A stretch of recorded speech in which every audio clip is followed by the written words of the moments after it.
Alright, so I got the green light on the knife. Um, Next step is to photocopy it, which I have done, and then trace or darken the outside of it because, well, the scanner doesn't pick up pencil very well. So next step is going to be cut it out. Now it's not absolutely necessary that you use a X-Acto knife, but this is just what I use. I find that it leaves less burrs when you trace your pattern onto the steel.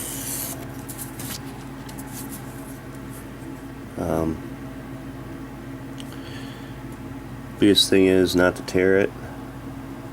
Otherwise, you gotta repeat the process.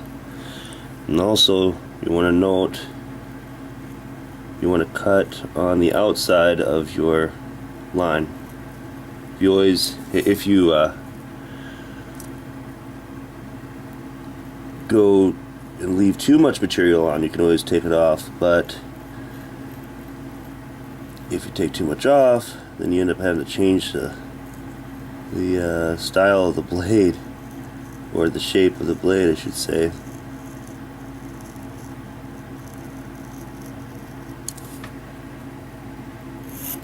I tend to do this in sections.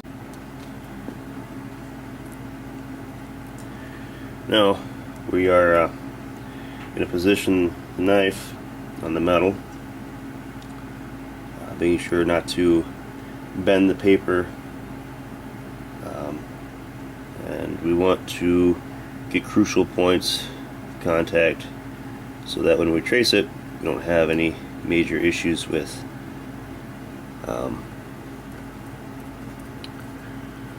finding our lines.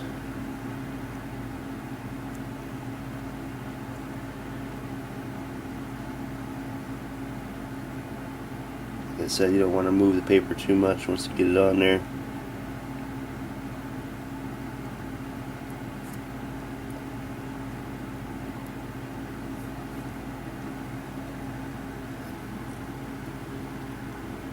Do the best. Really, we're not looking for the mark of the marker, but what is left from the inside, and I'll show you guys that next. Hence the reason I use an X-Acto knife. The marker does help though when it comes to grinding. Gives you an idea of what or how much metal to keep.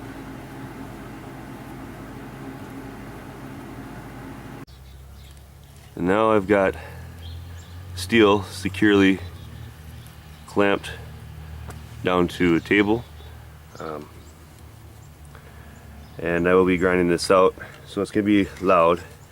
But don't forget your safety goggles and your gloves.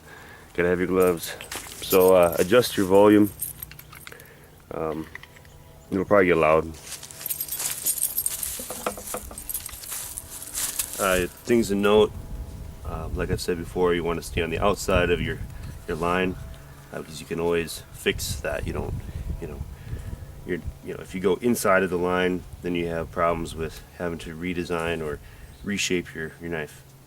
So here we go.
Now I know it looks butchered, but this is what you get after just taking a grinder to it.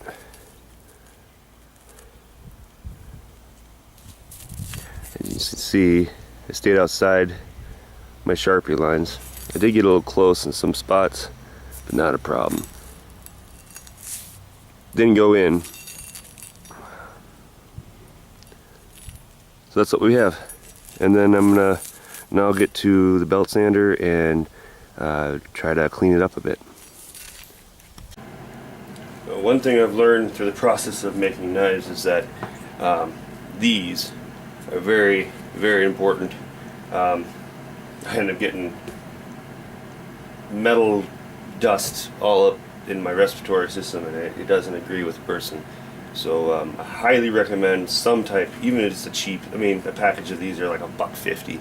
I mean, you can't really go wrong. So it's definitely worth every penny.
Alright guys, so this is what we came up with.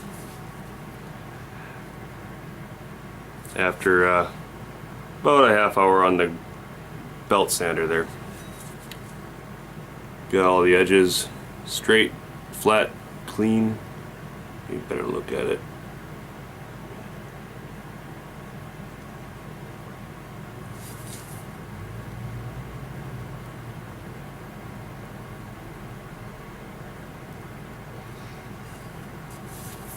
Actually, I modified this a bit before, as you can see, I'll put this behind it. It stuck up quite a bit more right here. And I took that out for two reasons. One, because I found that when I gripped the handle, my finger almost seemed like it was stuck in there. I didn't want that. That and you get blisters and everything else if you really use a knife. So I sanded it down a bit on this edge here.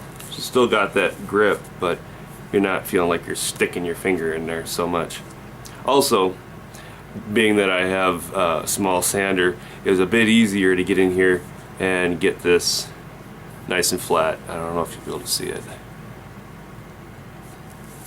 Alright, I left a little bit of handle on there yet. I think I'm gonna, after I get everything, all the sides milled down to the basic flat uniform. I mean, everything's uniform. I really don't have to touch it.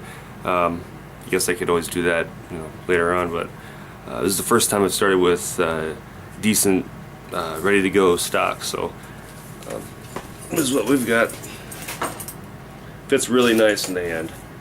I'm liking it. And I have large hands, so I can only imagine that somebody else will be able to handle this knife quite easily.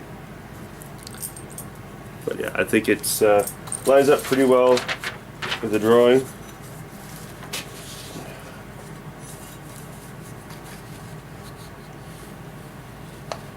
Not too much off other than this spot here, and that's gonna actually be a benefit. But see, things look different on paper than they feel in real life, so bringing it to something physical is something completely different than drawing it up. So this is the update for now. I'm going to be working on some handle material. Got that black walnut I'm going to be milling down, and I will be hitting this, get the edge on this, or get the grind on it, and drill our pinholes. I ordered pins instead of using I used old drill bits for this one. Just, you know, I think it was 3/8 if I remember correctly, but I got 1/4 inch tubes for this, so that's gonna be nice, stainless steel tubes for this. So and then I'll have plenty for other knives too. So and then I guess on the topic of other knives, just something I'm working on, figured I'd show you. The Skinner. Yeah, we'll see what company comes of it. Anyway, you guys take care, take her easy, and keep your ear to the ground.